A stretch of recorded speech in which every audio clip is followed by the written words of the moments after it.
తెలుగు రాష్ట్రాల్లో ఈ ఏడాది వర్షాలు సమృద్ధిగా కురుస్తున్నాయి. ఆశించిన దానికంటే ఎక్కువగానే వర్షపాతం నమోదైంది. సెప్టెంబర్ నెల మొదట్లో భారీ వర్షాలు కురిశాయి. అంతేకాకుండా వరదలతో ఖమ్మం, విజయవాడ వంటి నగరాలు అతలాకుతలమై తర్వాత మరో 2 వారాలు గ్యాప్ ఇచ్చిన వరుణదేవుడు మళ్లీ పలకరిస్తున్నాడు. తాజాగా తెలంగాణకు మరోసారి వర్షం హెచ్చరికలు జారీ అయ్యాయి. 3 రోజుల పాటు తేలికపాటి నుంచి ఓ మోస్తరు వర్షాలు కురిసే అవకాశముందని హైదరాబాద్ వాతావరణ శాఖ అధికారులు వెల్లడించారు.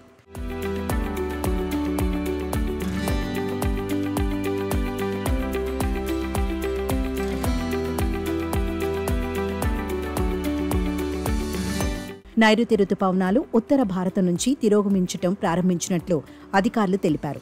ఈశాన్య రుతుపవనాలుగా పిలిచే ఈ పవనాలు ప్రస్తుతం మధ్యప్రదేశ్ దాటినట్లు వెల్లడించారు. అక్టోబర్ తొలి వారంలో 2 తెలుగు రాష్ట్రాల్లోకి ఈ పవనాలు వస్తాయని అన్నారు. ప్రస్తుతం బంగాళాఖాతంలో అల్పపీడనం తరహా వాతావరణం ఉందని, దాని ప్రభావంతో మోస్తరు వర్షాలు కురుస్తాయని చెప్పారు. ఇవాళ మేఘాలు వస్తూ పోతూ ఉంటాయని, భారీ వర్షాలకు మాత్రం ఛాన్స్ లేదన్నారు.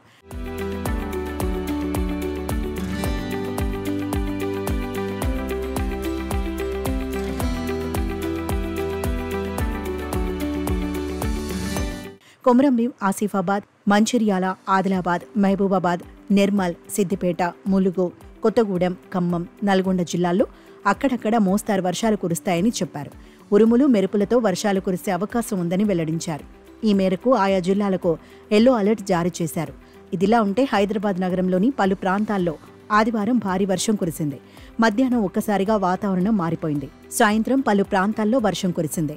గండిపేట, బండ్లగూడ, అత్తాపూర్, నాంపల్లి, అబిడ్స్, బేగం బజార్, నార్సింగి, మణికొండ, బాచుపల్లి, మియాపూర్, ఎర్రగడ్డ తదితర ప్రాంతాల్లో వర్షం కురిసింది.